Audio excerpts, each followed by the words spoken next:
ఏలూరు వ్యాప్తంగా రేపు 8 గంటల నుంచి మొత్తం అన్ని సెగ్మెంట్లలో చూసినట్టయితే 175 అసెంబ్లీ సెగ్మెంట్లలో ఉదయం 8 గంటల నుంచే కౌంటింగ్ ప్రక్రియ అనేది మొదలైపోతుంది. మొదటగా పోస్టల్ బ్యాలెట్ ఓట్లను లెక్కిస్తారు. అయితే ఏలూరు వ్యాప్తంగా ఏర్పాట్లు ఏ విధంగా జరిగినాయి, కౌంటింగ్ కి సంబంధించి పూర్తి అప్డేట్ అందించడానికి మా ప్రతినిధి సిద్ధంగా ఉన్నారు మల్లికార్జున్. ఏలూరు వ్యాప్తంగా కౌంటింగ్ కి సంబంధించి రేపు జరిగిన ఏర్పాట్లకి సంబంధించి పూర్తి అప్డేట్ ఏంటి?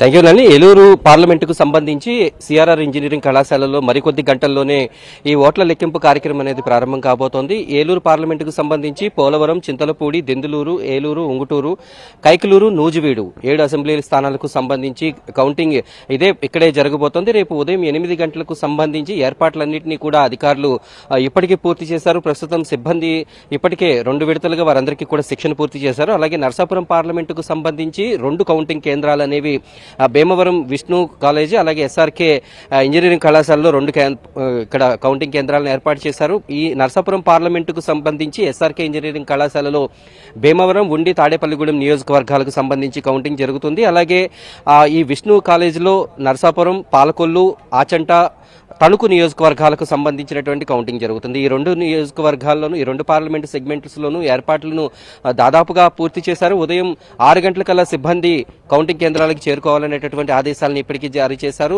3 కౌంటింగ్ సెంటర్ల దగ్గర ఇప్పటికీ పోలీసు భద్రత అనేది పటిష్టం చేశారు. జిల్లా వ్యాప్తంగా కూడా 144 సెక్షన్ అమలవుతోంది. 8 గంటల నుంచి కౌంటింగ్ ప్రారంభమైన వెంటనే జిల్లాలో తక్కువ ఓటింగ్ ఉన్నటువంటి నియోజకవర్గాలు ఏలూరు పార్లమెంట్లో ఏలూరుతో పాటు కైకలూరు నియోజకవర్గాలు ఉన్నాయి.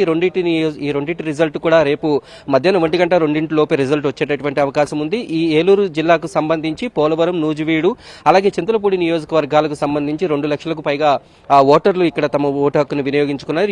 ఈ 3 సెంటర్ల నుంచి రిజల్ట్ అనేది కొంత ఆలస్యమయ్యేటటువంటి అవకాశం ఉంది. మొత్తానికి ఏలూరు జిల్లాలో చూస్తే 16 నుంచి 21 రౌండ్ల పాటు ఈ 7 అసెంబ్లీలకు జరగబోతోంది. అదేవిధంగా నర్సాపురం పార్లమెంటులో కూడా 13 నుంచి 20 రౌండ్ల వరకు కూడా కౌంటింగ్ అనేది సాగబోతుంది. నర్సాపురంతో పాటు ఆచంట రిజల్ట్ త్వరగా వస్తుంది. అలాగే మిగిలిన భీమవరం అనేది ఆలస్యం అవుతుంది. ఏలూరు, నర్సాపురం పార్లమెంట్లకు సంబంధించి ఉన్నటువంటి అప్డేట్ ఇదేనండి. Right Mallikarjun, thanks for the update.